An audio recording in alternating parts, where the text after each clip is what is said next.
Hello everybody and welcome to episode 25 of the Pentagon Challenge. We're through a quarter of a century of episodes already and I hope to get many more done within reason, of course.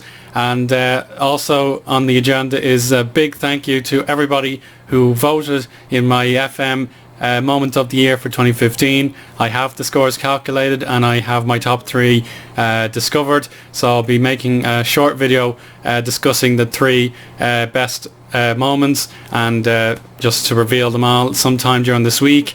And now without further ado, we have a big game coming up which I won't live com, as I'd rather discuss how I've built up towards this season 4 and whether or not I'm actually going to move on from Vasco to Gama, since we've been here a good long time already and we're not getting anywhere closer to completing the first segment of the Pentagon Challenge. But maybe Vasco can convince me to stay by getting more and more great results. So let's just check out the league table first. It's right here actually, and it's a pretty much bang on start to the year. We're third placed with the game in hand over the newly promoted Gama Cosmos. A lot of teams have actually started the season very well, so we won't get too carried away. But you can see the likes of the Sundowns, Ajax, Cape Town and Kaiser Chiefs haven't made such a great start. So we'll take that as a positive. Really showed the league table a little more expressive or a bit more expanded. You can see we scored 6 goals and conceded 2. Which is fantastic, but we have to beware of bigger and better games coming up. And then we'll just take a look at pre-season quickly as well. Just the one disappointment there against Mathatha Bucks. They're getting underway in the second tier. I wish them good luck, of course. But anyway, the big news is that since we finished in the top 8 last season, we were invited to take part in the Super 8 Cup. And we got the ideal start, thrashing Supersport United by 4-1 at home. We seem to have a fantastic habit of scoring 4 goals to start a season now. It's absolutely brilliant. And Van Gran hopefully will continue this form into the new campaign. He scored twice and assisted twice, so he was just almost faultless in this game. And Supersport only got 1 goal in reply, which was fantastic. Then against the Free State Stars, we thrashed them with goals from Manuel, Nigchepe and Marumo. And in a much closer affair against Maritzburg, they had a man sent off as early as the 6th minute, and we took the lead very quickly, and then they equalised, so it looked like to be an extraordinary game. But Sean McCarthy made it 2-1. Van Gran for 3-1. They actually got one back, but they weren't threatening a third goal, which was a relief. But Sean McCarthy unfortunately has a minor injury. He won't be playing in today's Cup semi-final. But the first leg was a 1-1 draw, very hard earned. Wits, of course, are the champions of South Africa now, and they took a very important lead with away goal rules. Lyle Lakai on the hour mark, but from a corner. We rarely ever score from set pieces, but Afui Lubisi rose highest to power the ball into the net, and that gives us a slim chance of progressing to the Super 8 Cup final. And that, if we do make it, will be my very first Cup final in the series, and I'll be sure to live comment. And it's most likely going to be against the Orlando Pirates, the holders of the tournament. They have destroyed Sundowns in their first leg and should in all likelihood progress to the final. So if we can somehow make it, the prize money is absolutely tremendous. If we can make it, let's just expand that. So if we lose the game today, we're out and we get 92,000 euros. But look at this, if you win you get nearly €1 million, and if you lose you just get the same prize money as you would if you're knocked out in the quarterfinals. So the incentive to win this tournament is, you know, it's risen up a heck of a lot of notches. So we'll have to do our very best today to get the midweek or the weekend win against Wits at their famous Bidvest Stadium, and then we get a nice break so we can get players back to full fitness if they need to. But then the games come thick and fast against top tier teams such as Ajax, Cape Town, the Black Aces, Wits, Supersport, Orlando Pirates, and then an important game against the newly promoted Gama Cosmos. And then the cup, the knockout cup, begins with just the top 16 teams there. That should be fun. And then the FA Cup is all the way down, not to be decided yet. So very, very difficult start to the season coming up, but we've survived each of our tests as of yet. So what kind of squad do I have heading into this tournament, and of course the league as well? Some names you should recognise already, some you won't. But let's just mention the guys who I've returned to the club from loan. Juanito Manuel was tremendous last year, so of course he was going to be on my short list to stay, and already he's keeping my faith. Nick Chepe was the top scorer for the club all of last year, so naturally he was going to be retained. And then Nagidi is also here for the second season running, but unfortunately I don't have many more midfielders in the attacking role to fill that position just in case of injuries. As you can see, Marius Sen has been hurt for 12 days to 3 weeks. Sean McCarthy, as I mentioned, he's out for a week with a bruised shin. And Quinton Jaba, one of my younger players who I've risen to the top senior squad, he has a sprained ankle, so he'll be out for a little longer. Other names you wouldn't recognise from the youth squad. Lumkana is my young goalkeeper. I had him sitting idly by just in case an opportunity came for him in the Premier League, and he played one game last year with a 6.8 rating. And then one guy who's very impressive, where is he? Mahlangu. Yeah, he's fantastic. He got an 8.0 in his first game. He's a ball-winning midfielder, even though he can play in cam. He didn't play for us last year, so I sent him out on loan, but I think that experience has helped him immeasurably, and I can't wait to see how he does. He did play a few games off the bench, but I think I need him in the starting role this year. And then one guy that I had to promote through a force rather than a desire is Taco Zani Fowler. Now, don't get me wrong, he has fantastic potential already with the 1.5 star potential, but one of my right backs had to be sold as he rebelled against my decision to keep him, and he should do well with his new club. But Fowler, I hope, will be able to step in where necessary in right back position.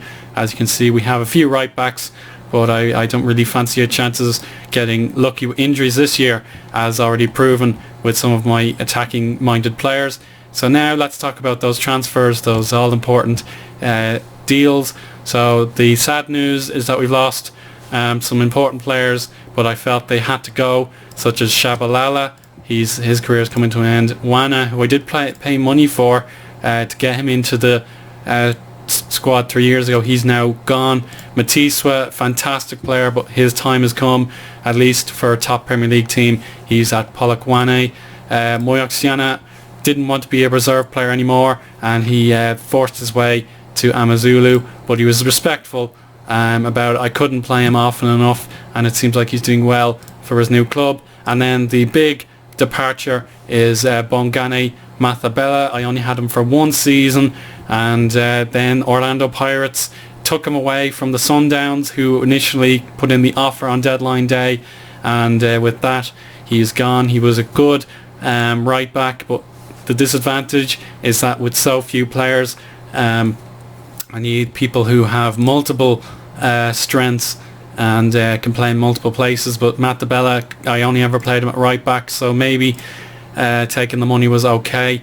But my regret was that the Sundowns bid €50,000 and I only got 24,000, as I refused that great offer.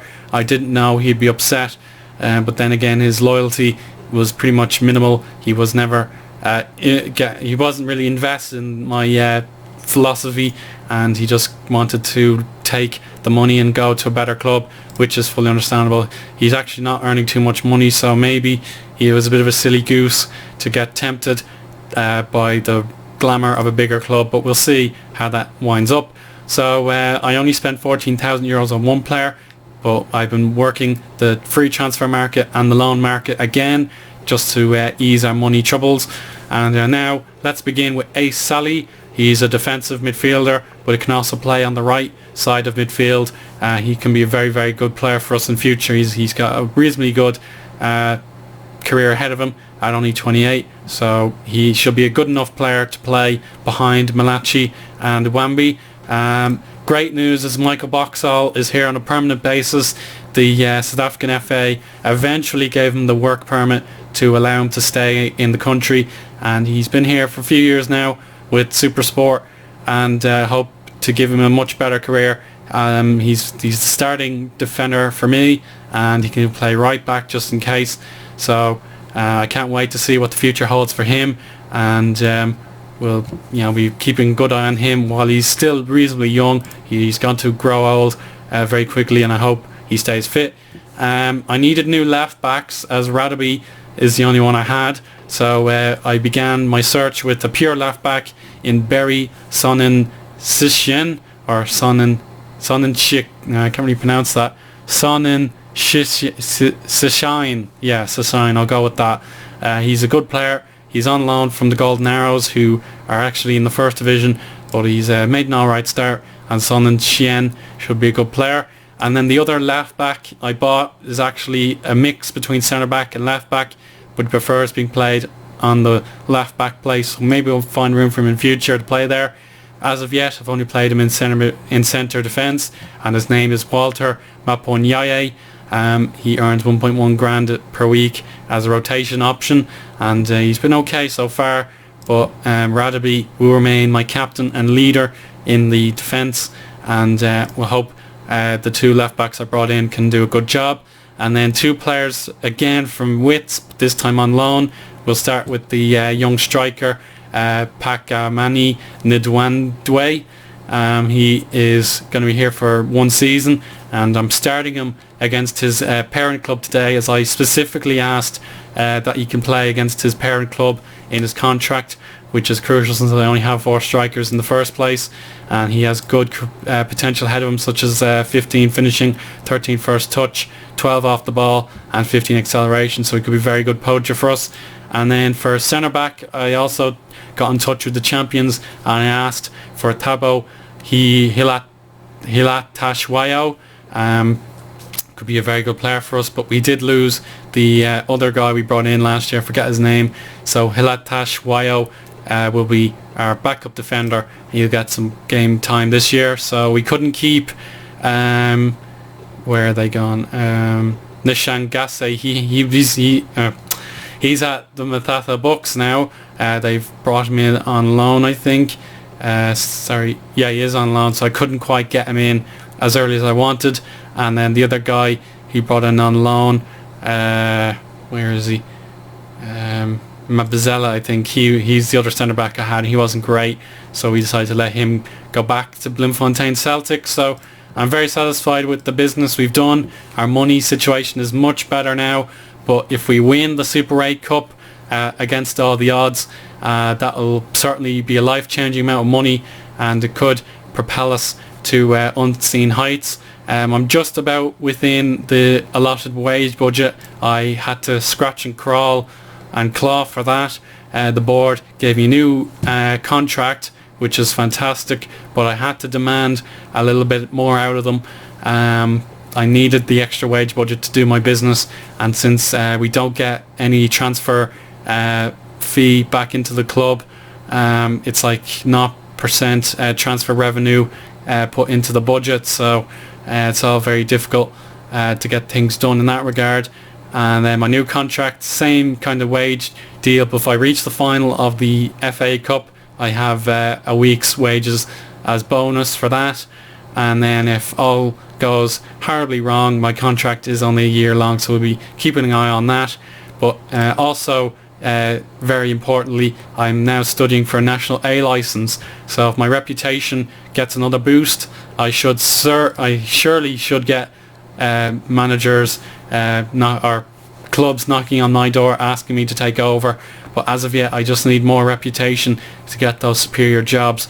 But again, as I said earlier in the episode, Vasco da Gama are determined to keep me around. The players have gotten off to the dream start this season, and if we keep this going, we could very easily qualify for the major tournaments for the continental in the continental stage. So there you go. You need to come first or second to reach the Champions League, and then for the sort of Europa League equivalent, you need to come third or fourth. So as things stand, we are in the pound seats for that. But my objective for now is to try and beat Fitz in this FA Cup game. We didn't get any result out of them last year, so just like the Super Sport guys, we are growing as a club, and if we get an away goal this evening or this afternoon, we have every chance of going to the cup final. So I think that's all that needs to be said. I don't really know what else to say. I've already talked about some of the youth guys I promoted as well. I did bring in some more staff, if you want to check that out now. Staff, there you go. So we have a new goalkeeping coach. No, he's the same guy we had before, wasn't it? Yeah, that was earlier in the year. So yeah, that's grand. So we'll go to this year. So we've all sorts of new coaches in now, and other staff. So we have a new director of football. We have some more scouts that could be very handy as we try and grow our way to success. We have a new physio, which is great. We need more of them. We have Jacques Dutoit. He's our new fitness coach, as we needed a second guy just to fill in the absence. We need more coaches to fill in the workload, and then a new under-19s physio just in case we need it. And then we let go of Warren Goodhind as a scout. He wasn't very good. So if we take a look at the training, this is what we look like now. So you can see I've got the best coach for defending that I possibly can. My assistant manager's in charge of tactics. My coach there in charge of ball controls as well as me, but I need to do a little bit better. We have very good attacking coach as well. We have just the one goalkeeper coach. We need to probably get a second one in as soon as possible. Then we have the two fitness coaches here to delegate strength and aerobics. And then we have a 3-star shooting coach, which is also very important. The board have pretty much given me a few extra spots to fill, but as of yet I don't plan on asking for any more. It's about fair what I have. So let's just take that, what's it, the stat screen. Yeah, so there we go. You can see I've really worked hard on this, and all I need is the best goalkeeper coach and the best man management coach, and we'll have the best of the best. So I've been working very hard in this regard, and I hope that can give us even better success in the league, because we're predicted to finish a dismal 15th, but that's not going to happen. No way am I going to tolerate that. So as you can see, Van Gran and Radaby are the two icons to be, I hope anyway, but as of yet they are the favoured personnel. So now that should be enough to introduce season 4 of my Pentagon challenge, and we'll just finish the episode by summarising the result of Vitz and Vasco da Gama. So wish me luck, guys. I really want to win this game. And a hefty blow has befallen Vasco da Gama. We have lost on away goals. We failed to break the deadlock in 90 minutes against Bidvest Vitz, but in a thrilling end-to-end game, it all went horribly wrong in the 69th minute when my substitute Tanashi Nagomasha just inexplicably 2-foot tackled a player out of nowhere and was rightfully sent off. That completely ruined my tactic, as I had no more midfielders on my bench, and we had to put on more strikers than we had any right to do. So as a consequence, our midfield basis was destroyed, and even though we got a few chances, they were squandered by Lehlo Honolo Marumo. So just absolutely heartbroken that it had to become an away goals deal. It was what I wanted to avoid by equalising in the first leg originally. So just very, very disappointing to go out like this. We could have avoided it, and they made 3 early substitutions, so they went down to 10 men as well, when Nkosi has actually picked up a very nasty sprained ankle. He's only 16, and there won't be any compensation to the young man, but he is hopefully got a good career ahead of him. But that's just not very nice to see a player getting injured when he's come off the bench. But the main disappointment was our guy getting sent off and our failure to get a goal in. So it will be the Bidvest Vitz against the Orlando Pirates in the final now. That's confirmed. But to see ourselves play so well in both legs and not get through is a devastating blow. But we'll have a little bit of reprieve to recover. We have 2 weeks off. We'll get the players fighting fit to play Ajax Cape Town, and then when we return, I'd like to play the Jomo Cosmos. I don't remember them too well from their days in the first division. You can see they went down. That was in 2011. This is 2014/15. They went up to the first division in our first year. They stabilised, then they got relegated, and now they got promoted again. So that was how they started. They started in the Premier League, got relegated, so I missed them entirely, and then they came back up straight away. So we'll play them in our live comm at Parow Park. So the Voyagers will not be permitted entry to a final yet again, but however, I'm still proud of the team and all the players who gave full commitment to the club, and Negamasha got 2 weeks wages deducted from him, which is totally acceptable in my opinion. So hopefully everything will be returned to normal in time for the next episode, but it's going to be so difficult having to play all those teams. But until next time, thank you so much for watching, and I'll speak again soon. Bye.